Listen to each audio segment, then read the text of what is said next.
Okay, good afternoon, everyone, and welcome to this session on bringing investigative journalism into food lifestyle media. My name is Finn. I'm a journalist specializing in food systems issues, and I work with Lighthouse Reports.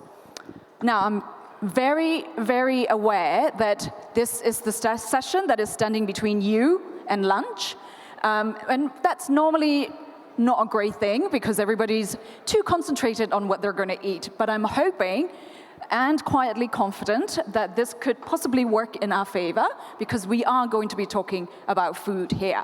And I am actually very hungry right now, so I can sympathize with any of you that also are. So the hope is that by the end of this session, number one, you will go away with lots of ideas and interest in doing food systems investigations. Come and talk to us, if that's the case. We'd love to hear from you. Number two, that when you actually go out and get your food from the food truck, you'll scrutinize it a little bit more before tucking into it. Now, but I want to start first with a couple of questions to the audience, to you. Just raise your hands if the question applies to you. Do you regularly or irregularly watch cooking shows and food videos on social media and streaming platforms? Raise your hand. Okay. Do you take pictures of your meals, or is that just me? No, I'm glad I'm not the only person that does that.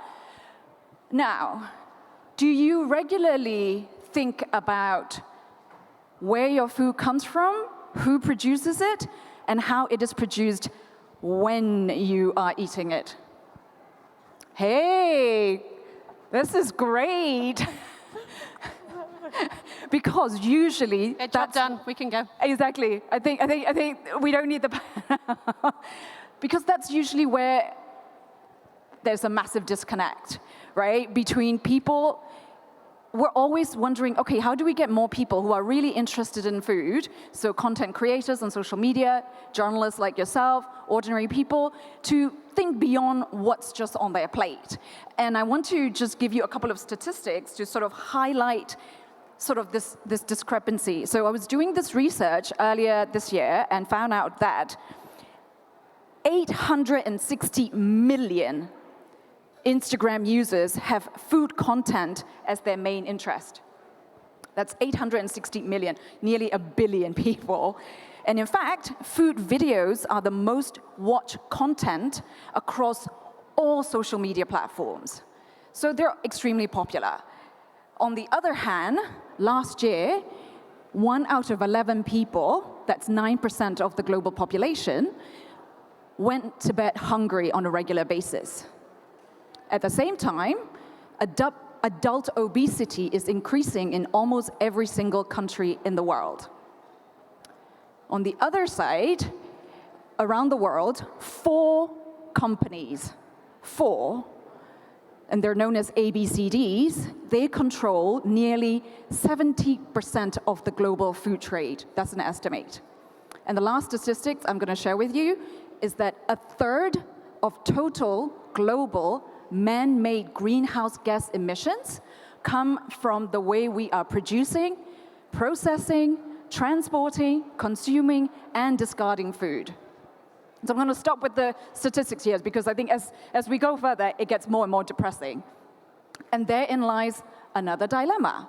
How do we get all the people, all the millions, hundreds of millions of people interested in food to become interested in the problems within our food systems without bumming everyone out?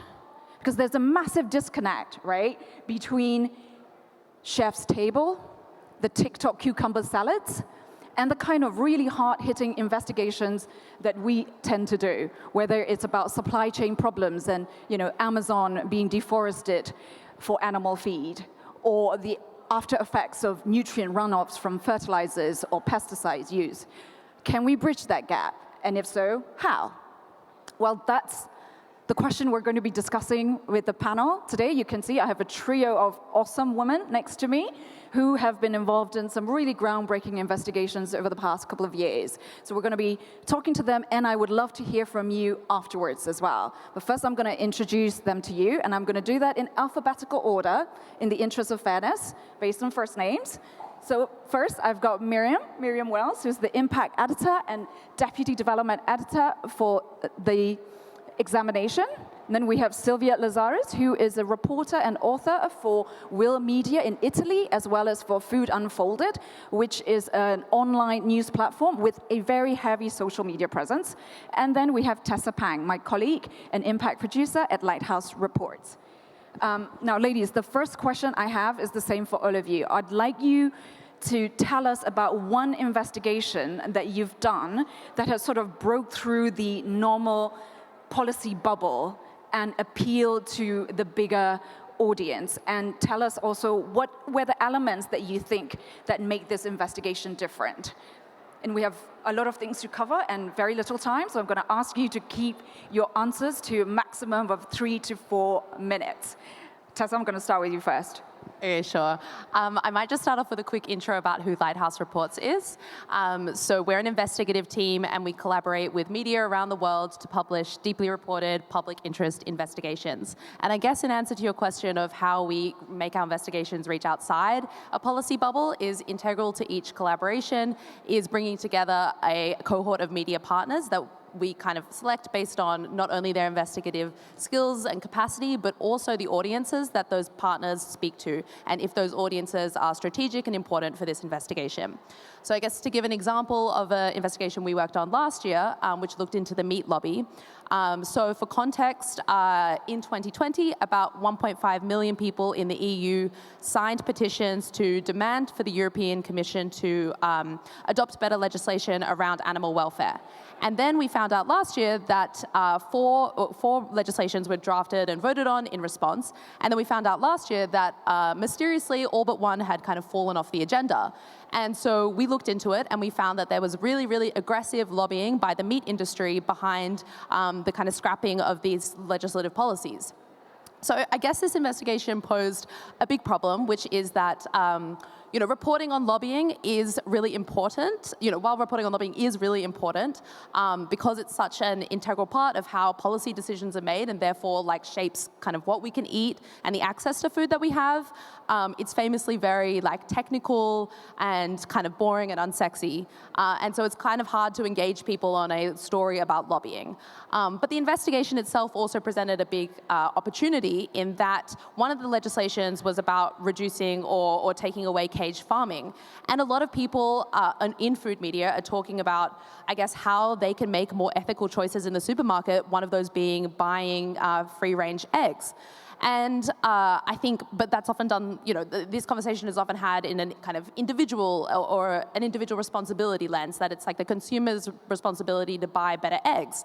And so the opportunity here is to demonstrate to people who do care about shopping more ethically that there is a whole, behind the hidden door, there's industries and there's lobbies that are working against you being able to make that decision. And actually, rather than being angry at, other people for not buying free-range eggs, it's better to direct that anger and energy towards the kind of big lobby groups and industry groups that are actually changing policies to prevent you from doing so.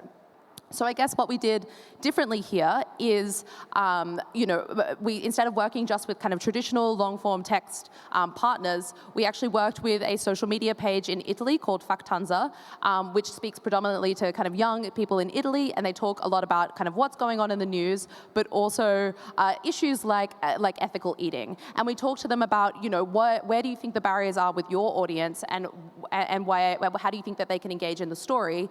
And they actually made the story a bit about what is lobbying and how to use food as a lens to educate people about the structures and the powers that make decisions around food policies and what we can eat. And sorry, really quickly, I want to add one more investigation in because it was just published this morning, so apologies. But basically, we looked into, or we did an investigation that kind of unveiled a hidden campaign to suppress information about the harm of pesticides and how bad pesticides are for your health and for the environment. And kind of the clincher in this investigation was that campaign is actually being funded by the US government through public money, through taxpayer money. And at the heart of this was as part of this project was the US government was giving money to a PR company to kind of profile and target environmentalists and activists and scientists who were trying to unveil the links between pesticides and health issues like Parkinson's disease and how bad pesticides are for your health. And I think, again, the same problem with this story is like, even though it's horrific, it's a little bit kind of inside baseball in that it's like about kind of government like agencies that maybe nobody has heard of with a PR company with an acronym that also nobody has never heard of before. And so to make this investigation, I guess, a little bit more engaging or easily accessible to people who might care about food and how food is produced and the safety around food, we actually found that through the investigation, there were a bunch of prominent food writers, Netflix documentary makers, like Michael Pollan and Mark Bittman, who were profiled as part of the PR company's contracts, and rather than kind of pushing the investigation to them after it had been published, they were an integral part in the investigation. So it changed the strategy or the way in which we approach the investigation to kind of include these big names in food, to give people a hook or something to, I guess, relate to in the investigation that makes it more accessible. Thanks, Tessa. Sylvia, I want to come to you next because the animal welfare investigation that Tessa talked about, we partner with you as well, and you did a really interesting social media video. Yeah, so we partnered on the same investigation with Food Unfolded and Will Media, actually, in Italy as well. And it's a bit of their investigation because there was one key document, which is called the Dublin Declaration. I don't know if you've ever heard of the Dublin Declaration. Raise your hand if you have. Right, okay, some people. So the Dublin Declaration is this document that meat industry lobbyists bring to European policymakers to say, look, all of the policies that you're trying to pass to reduce, downsize meat production are actually not based in solid science. This document claims to be an independent research paper that brings together over 1,000 researchers who signed this document. And of course, it tries to downplay a lot of the science that has exposed for many years at this point the environmental and health issues related with meat production and consumption. And we looked at this document and we thought, since we don't report on meat because of ideological reasons, but because of the strong evidence that there is about its impact, we took it seriously, we checked it, and it turns out that, yes, it was published in a peer review journal, but that journal was fully owned by the industry. Yes, it was authored by 8 researchers, but all of them have very strong ties with industry. They even have companies in the meat industry, in the feed industry. And then we checked the backgrounds with the Lighthouse and Food Unfolded teams of all of the signatories, 1,100. And what we found was that 60% of them had ties with industry, so their research was either directly funded by industry or they were consultants. They had been consultants for many years. And then 30% of those were actually veterinarians who, don't necessarily have the background to express themselves on environmental health or human health, but their work is very linked to the industry and kind of depends on a flourishing industry. Now, what is newsworthy about this? I mean, we all know that industry tries to skew science. We've seen it in so many sectors for so many decades. The playbook is always the same. So to us journalists, that could kind of look like it's not necessarily newsworthy. It's not something that we could report on in itself. And many times we just, might write a little sentence in a piece just saying, like, that has ties with the meat industry, period. But I think we know so well about these mechanisms that sometimes we lose our ability to understand what could be interesting to a novice. And we made this bet. We decided to kind of explode this bit of research for an audience, especially on social media. And that worked really well. It was very much shared on social media. It became kind of viral in Italy. It was seen by almost 1 million young people between 18 and 35. And I think that this example worked quite well for 2 key reasons. One was that, as Finn was saying earlier, and Tess as well, we took a lobby and policy story that could be quite dry and made it reach an audience through a lens which is meat. It's a very polarizing topic, and everyone kind of has an opinion about it.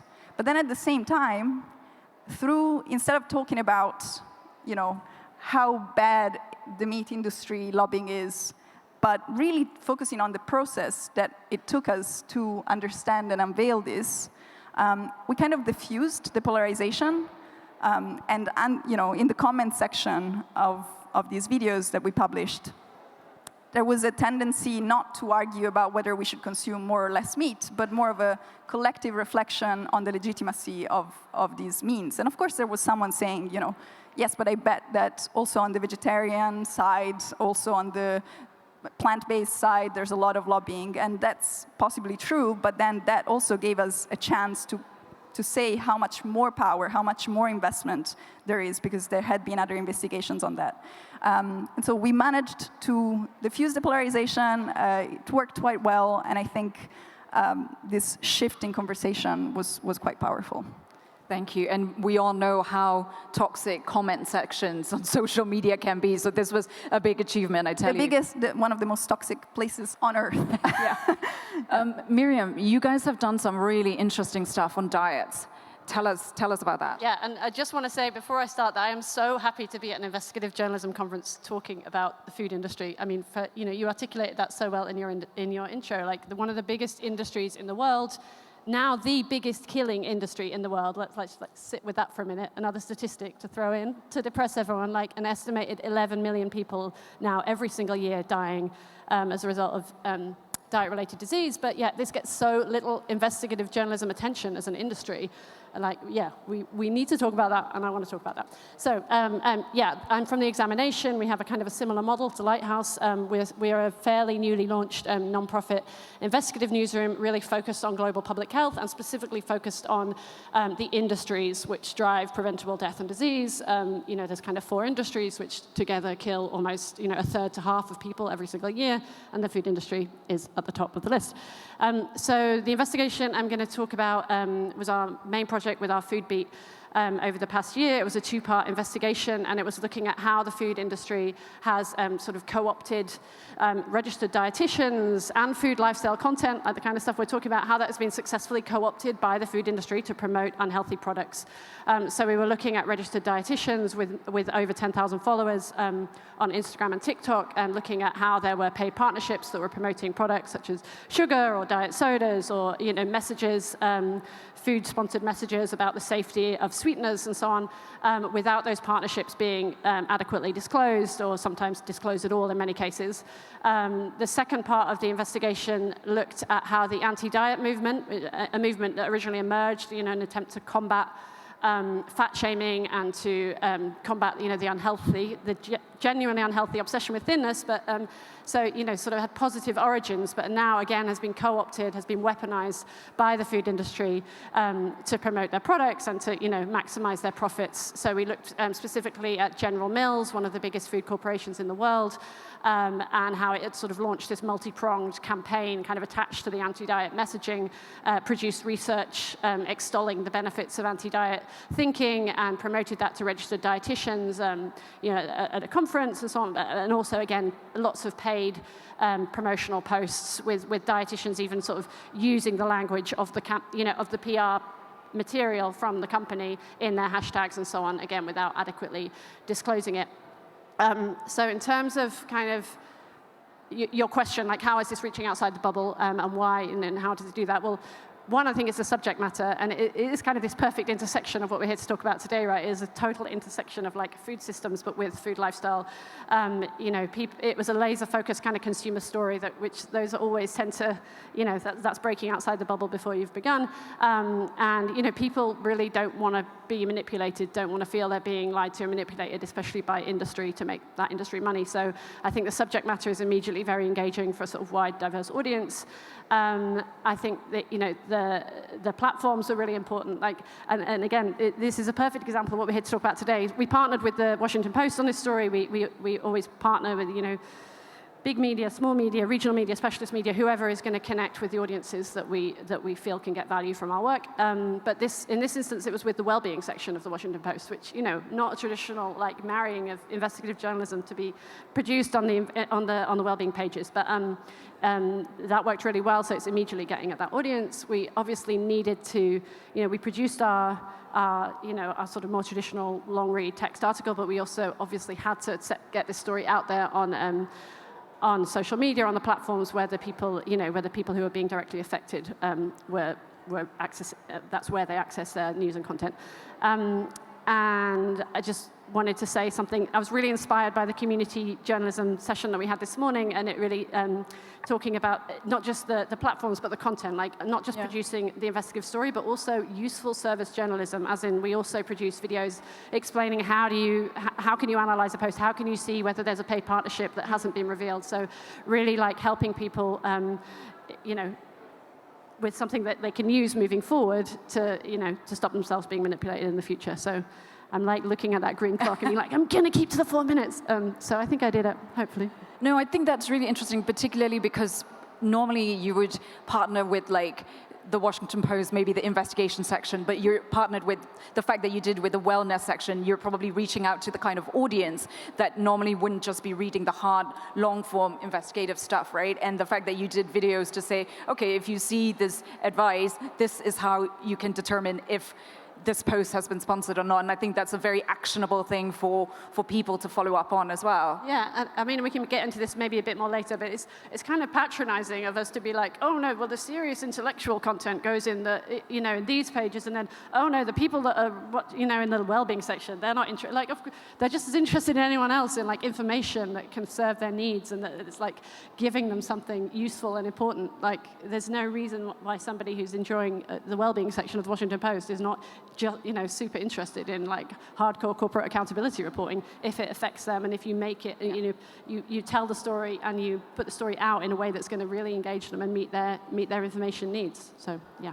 I want to stay with you, Miriam, because I want to talk to both you and Tessa about the importance of building coalitions, right? Because that's what you do. Because I think one of the things we are finding more and more is just that it's not just about doing a really good investigation and publishing it, but we also want people to not just read it, right, but have an impact to the communities that are affected by the dietitian's advice, right? People who want to buy the free-range eggs but cannot. People who might see the Dublin Declaration and think that is what the scientific gold standard is when it isn't. So tell us a bit more about how you do that, building coalitions, so that, you know, the story just doesn't, you know, sits there, you know, or just appears on award calendars and journalism awards, but actually has an impact on ordinary people as well. Impact, ding, ding, ding. Yeah, this is my whole like mission and reason for being really. Yeah, so I'm impact editor at The Examination. It's a role that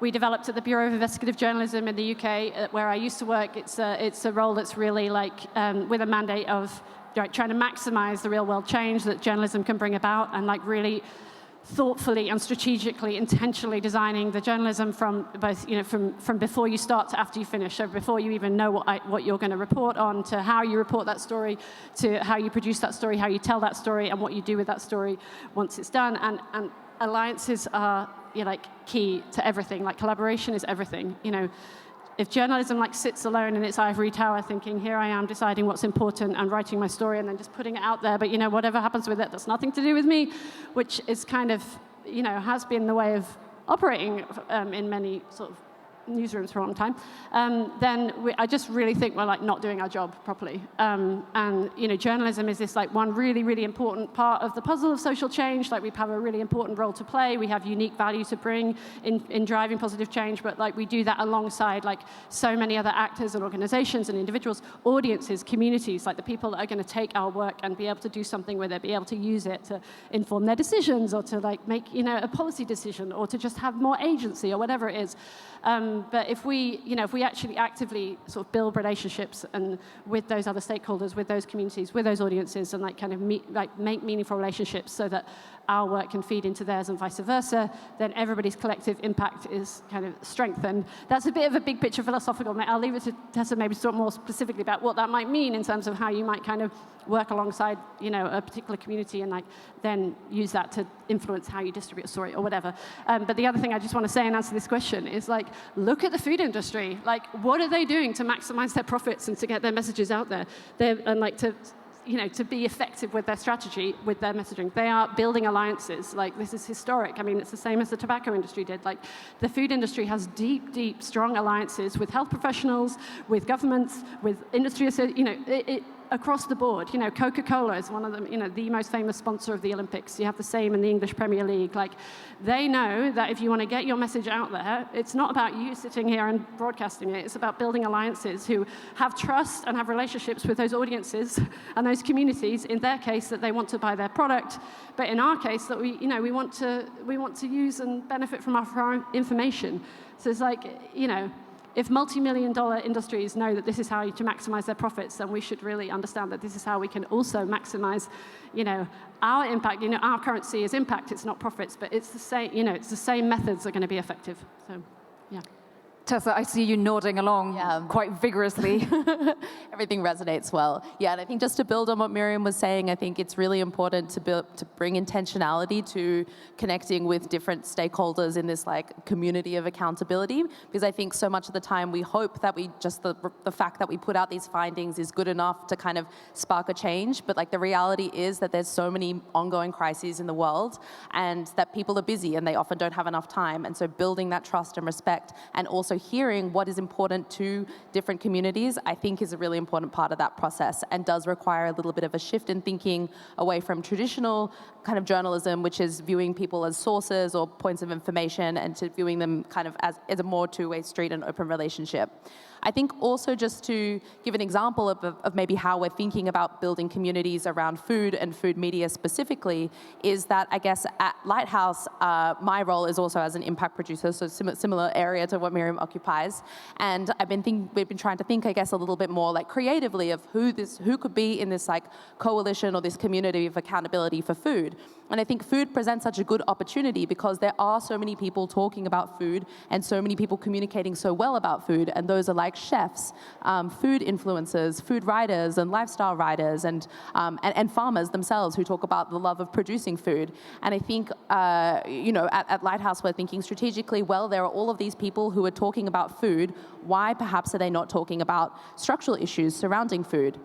And for the last year, we've been developing relationships with all of these different groups, so having conversations with chefs, like influencers, like food writers, and thinking and going to them and saying, you know, what are the barriers in your work currently to talking about some of the structural issues in food, and how can we as journalists reduce some of those barriers? And I think those conversations have really helped to inform the strategy of our next investigations, because they say, well, if food influencers and chefs are here talking about a certain issue of like, or framing an issue in a certain way, that they want to frame it positively, they want to empower people to make better choices, or to empower people to understand the system, and we're always focusing on kind of like a wrongdoing or something that's kind of happened that feels disempowering to the person reading it, then how can we perhaps learn from people in this industry and people in this field, and how can that inform the investigations that we do and the way in which we frame our investigations?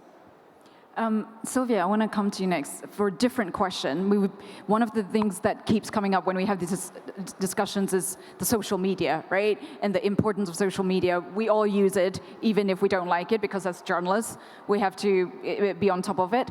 But we also know that it's an extremely polarized place, particularly when it comes to food, structural problems around food.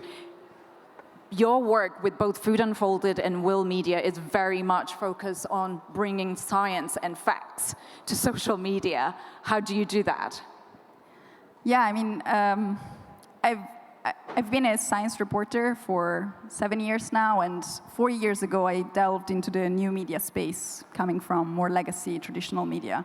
And definitely the first thing that you notice is that there's this landscape of just contradictory theses and theories and conclusions that all seem kind of like are seemingly well evidenced, and that creates massive confusion.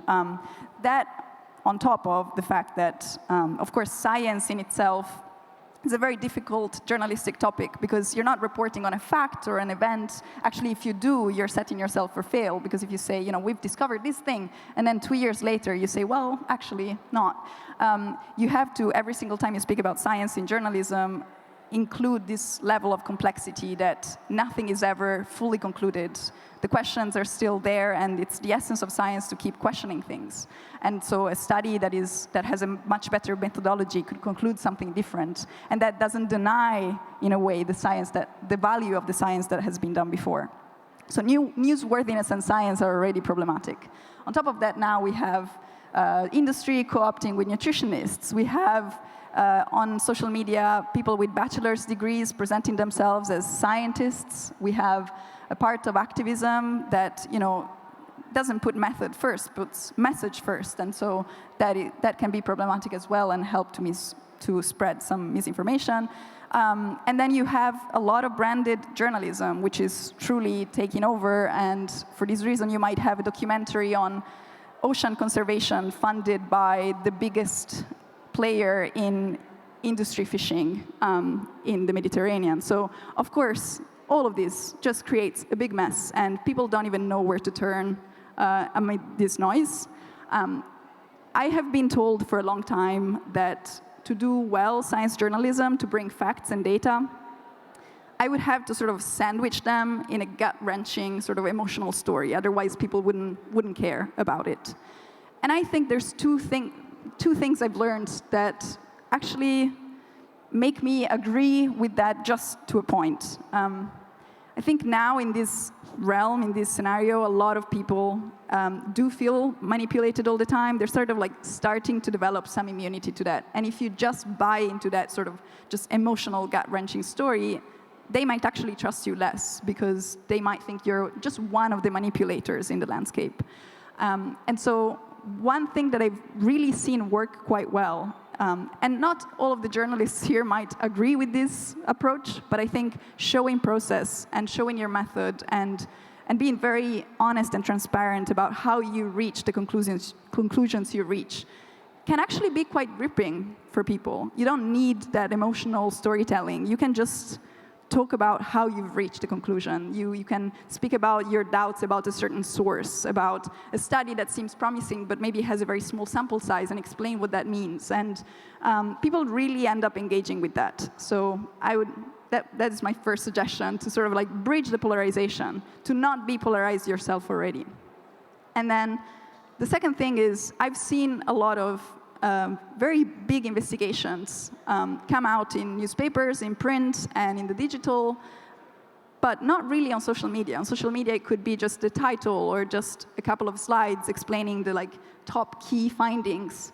But without going into the depths of the investigation, people don't engage as much with it. And I think there's a big space that could be used by journalists themselves. So on top of all of the sort of coalitions that journalists can build with other people, I think journalism itself has to find a way to bring dignity to its social media, because a lot of social media pages of very big media who do amazing reporting just don't manage to convey the depth and importance of the investigations. And the few times that I've seen that happen, it's worked really, really well, especially if it's partnered with just radical honesty about processes.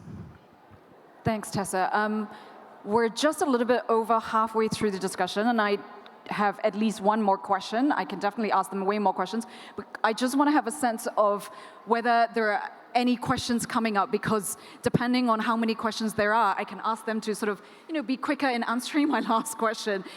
Can I just see a show of hands if there are already questions? There are people who want to ask questions. If not, I'll continue with the flow that we're going. Anyone? Okay. Oh, there's one question. That's fine, Antonella. We'll come to you. I think they have a bit more time to answer the last question. Also, doubts and perplexities. Oh, yes. Doubts and perplexities, things we're saying that you think, oh, maybe I disagree with that. Could be good ones. Got a response. Yeah. Last point.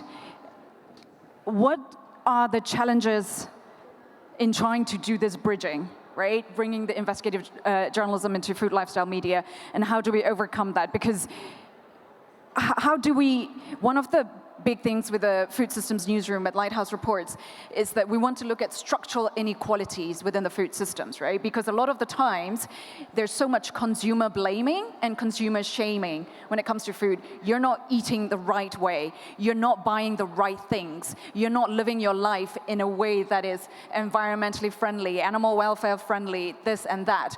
When the system is stacked against consumers, ordinary people who want to do the right thing. So we think it's unfair to blame the consumers. So how do we try and bridge those two without doing the exact same thing, without shaming the consumers for not doing the same thing, and also without destroying the joy of food journalism, without destroying the joy of watching cooking shows and food videos? What are the challenges and how do we overcome them? Sylvia, can I ask you to start? And then Tessa and Miriam.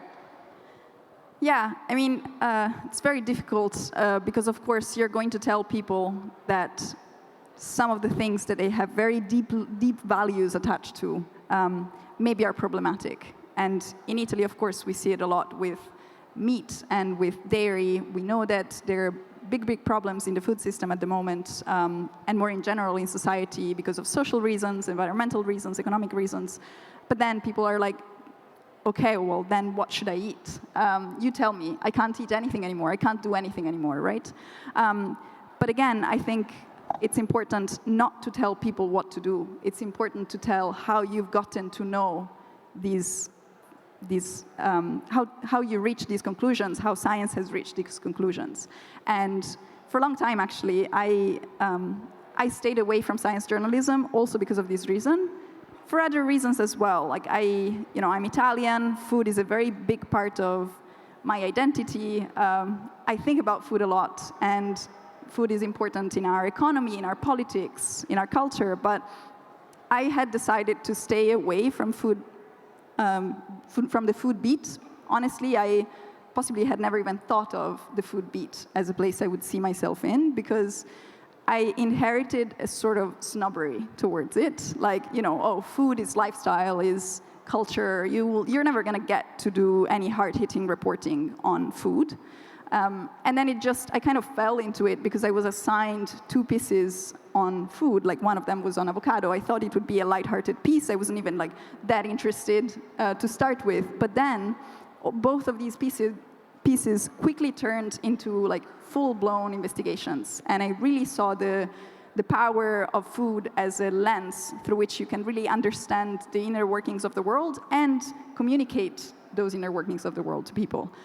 We were touching upon that just a little bit ago, but through food you can see where power lies. You can explain conflicts and wars, the rise and the end of empires. Food is our food system is one of the major sources of environmental degradation. What we put and not put in our mouths is the leading cause of premature death in the world. And the food system, especially fisheries, is one of the top sectors in which modern slavery still persists. On top of that, of course, we all eat. So we all relate somehow to food in some ways. And of course, we bring our values to this. But all of this to say, I think instead of thinking of food reporting as the advice section, like the food hacks, we should really just give more dignity to the beat. And as reporters, really see food as a way in to tell a lot of stories about policy, economics, about the environment. And of course, there's going to be a mobilization that starts from it, but that's not the end goal necessarily. We just have to report on these things. And I think newsrooms, again, could give more dignity to the beat. They could fund it more. They could put it more on the front page. They could just decide to invest more. And I think we're still a little bit far from that, but it's coming closer, and this panel is the proof that it's happening. Thank you. And I hope if there are editors in this room who don't see food systems as a key issue, I hope we're managing to convince you otherwise. Tessa? Yeah, I think from my perspective, the biggest challenge is that a lot of the food media that people are engaging in is entertainment. And that the way in which they're talking about food or viewing food is so different from how we're talking about it when we talk about the structural issues or unveiling kind of like the problems in that system. And, you know, I think as Thin you touched on before, like people, when they go on TikTok or when they go on Instagram, they're watching things like, or they're discovering like a cucumber salad for the first time, or they're watching a TikTok of a private chef and what they cook for their clients for a week in the Hamptons. Or even if they're engaging in kind of like, I guess, a more longer form content, which is like food TV, they're watching like famous people like Gordon Ramsay, like tear apart a mother of 5 who'll probably never step foot in a kitchen again. Like these two, I guess, areas seem very different to, I guess, what we're reporting on a day-to-day basis, which is like the policy behind food or the food industry. And I think that the challenge there is that, or the opportunity is that journalists have to be creative about, I guess, how they merge these two worlds together. And I think that there is a lot we can learn from how people are talking about food in food media. You know, for example, if people are, and I think it's not to say that food journalism or structural food journalism should necessarily try to adapt to make 8-second TikToks, because I don't think that's realistic, but it's thinking, well, okay, if people on TikTok are talking about private chefs in the Hamptons cooking elaborate meals, then why is that only accessible to people who can afford private chefs in the Hamptons, and educating people about the system that prevents everyday people from accessing nutritious and good food. And I guess then the goal would be for those people who watch those videos to watch the next one with that information in mind, and maybe even go to the comment section and start a discussion there. Because I think the great thing about TikTok is that people, I guess, do like comment on things, and people love to comment. And if you're not reading the comments on TikTok, then you're really only getting half the story. So I think that maybe journalists need to think a bit more creatively about how we can merge these two together. It's not necessarily to say that we have to adopt or copy the formats of food media, but to understand how the two can kind of work side by side. Very similar to what I'm going to say. No, it's all right.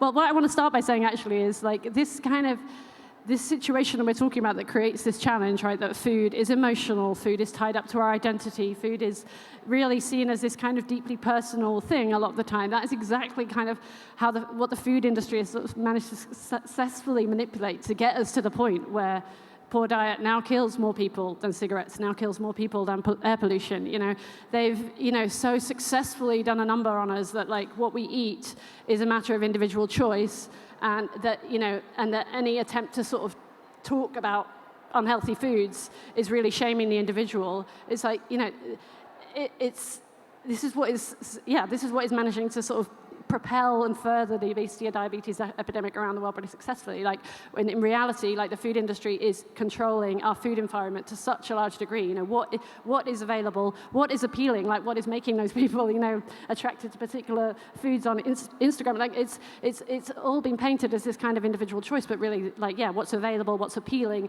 what's affordable, what's accessible is in large part determined by very, very huge, powerful, and like corporate forces who have like a complete hold over governments across the world.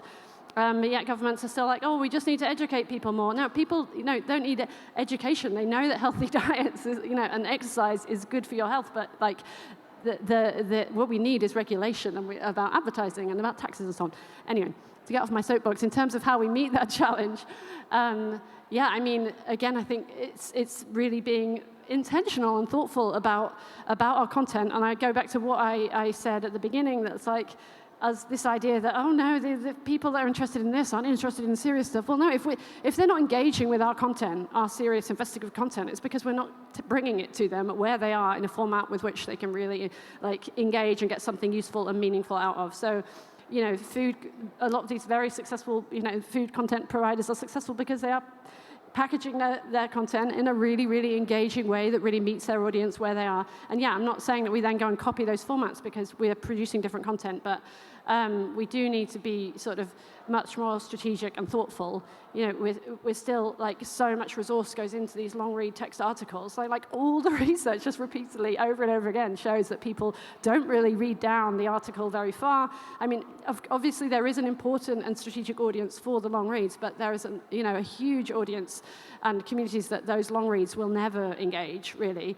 And yeah, I think we really need a bit of big product design movement in the journalism industry to really think deeply about the needs and use, how our customers are. I mean, we wouldn't call them customers, but how are our users really going to engage with this product, and how is it going to meet their needs?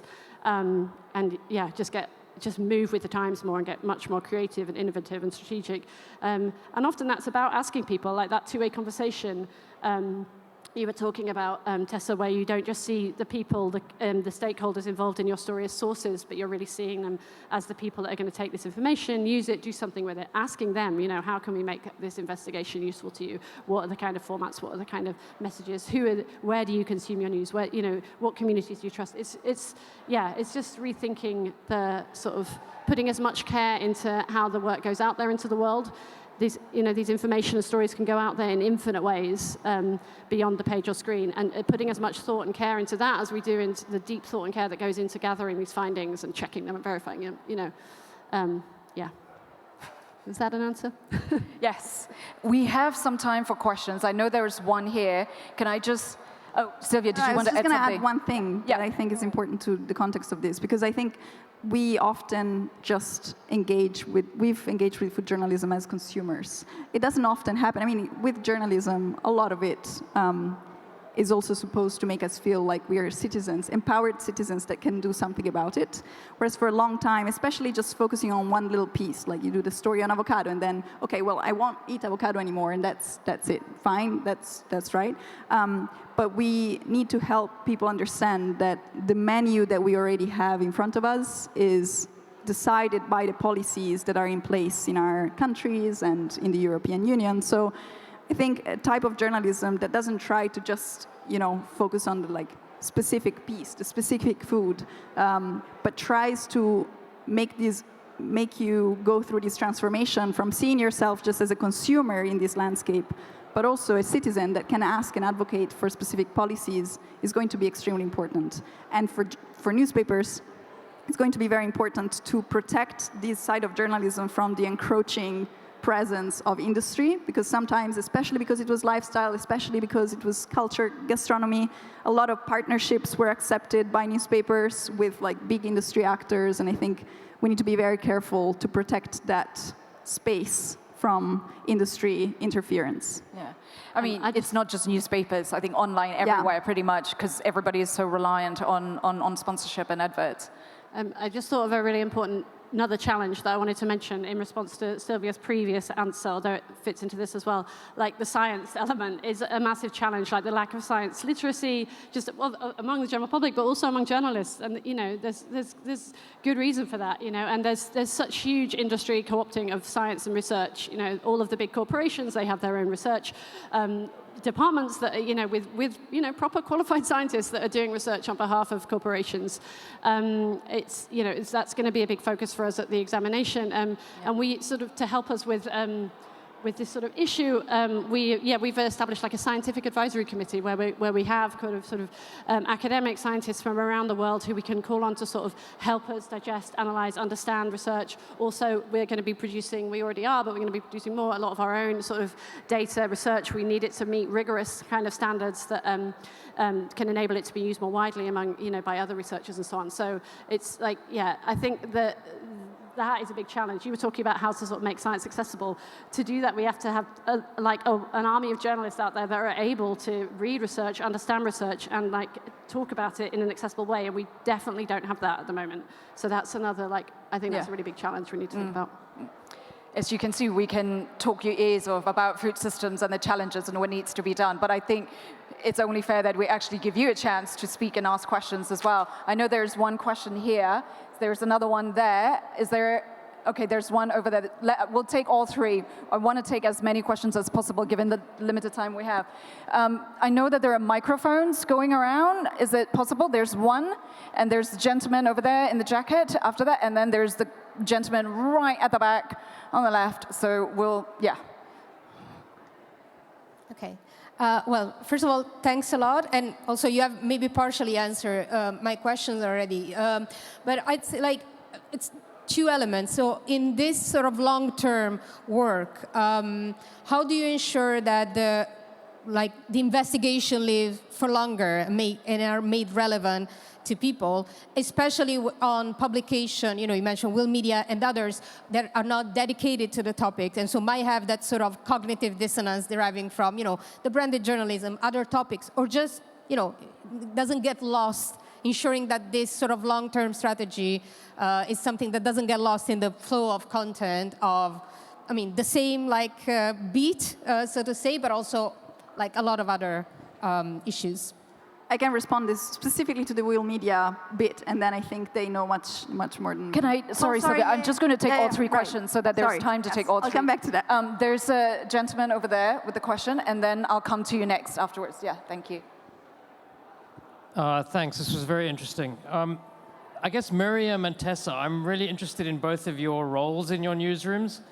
And in a way, the conversation takes for granted the idea of something like an impact producer and this role that is maybe matrixed between editorial, audience, even development, in your case, Miriam, which lots of newsrooms would be terrified of.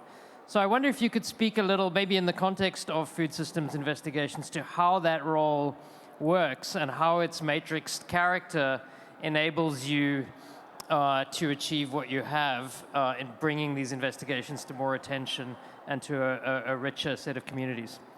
Great, thank you. Would you like to go ahead, sir?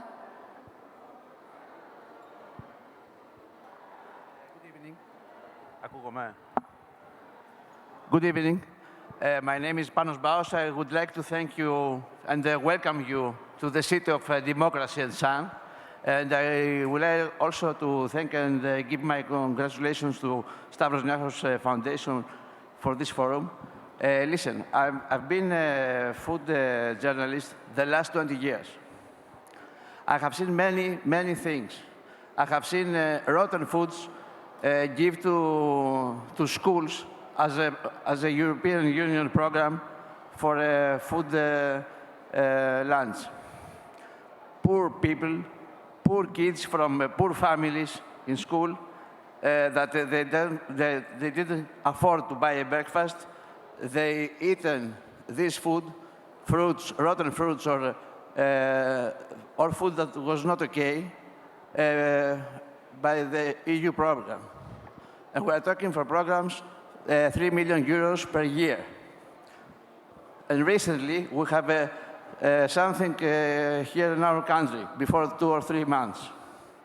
I believe the title in our conversation must be better if it should be into food safety, bringing investigative journalism into food safety. But the things are not very simple, because here in Greece and in the European Union, 10 or 20 companies control the food chain. And I believe you understand what I'm saying. And also, a journalist has not that free of speech, that independence, because there are advertising, there are media, and the media should have incomes. I would like your opinion about that. Thank you very much. Can I just double check, because I didn't hear you very clearly. Were you asking about the conflict of interest between journalists investigating food safety issues and essentially advertising sponsorship? Yes. Okay, Yes. perfect. Thank you.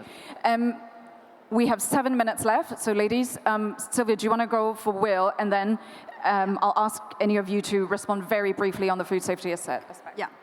Okay, so on Will, Will Media is this platform in Italy. It's a media platform that was born in 2020 to try to respond to a kind of hole in the market, which was people thought that we couldn't, that young people weren't interested in the news, but it was just that legacy media wasn't really speaking the language relating to younger people, just to clarify for you. I think this is always the struggle, because you come out with something, it's costed a lot of time, a lot of resources, and then you're also kind of done with it, and you just want to move on to the next thing. But that's why it's very important to have people like impact producers in a newsroom. Will doesn't have necessarily an impact producer, but they have figures who, they have roles of people who are internal to the newsroom who will carry out campaigns and be owners of campaigns. So say we came out with a docuseries on fast fashion. We came out with a docuseries on the food system in 6 parts. And a couple of months before the release, we start preparing the ground. So we start bringing up the topics that will be a part of those docuseries. And then throughout the release, we keep just hitting.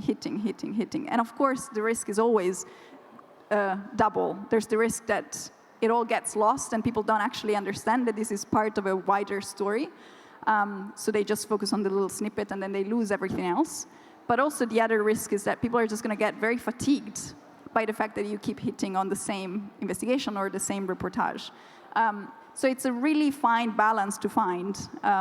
But the best examples that we've had with the Will newsroom and community was when we sort of diluted the reporting on this and the hitting on this over the course of a few months so that it wouldn't just be all-encompassing, everything had to come out within a month, for example. But at the same time, we could keep it together and organize events and make sure that people engaged with the full story. So we broke down the investigations and the reporting into like smaller bits, but then every month, every few weeks, we would organize an in-person meetup with people from our community in different parts of Italy, in different schools, to make sure that they had the full picture, and we watched several of the episodes all together. I don't know. This is a big open question still. Like, we don't have the recipe for sure. I'll comment.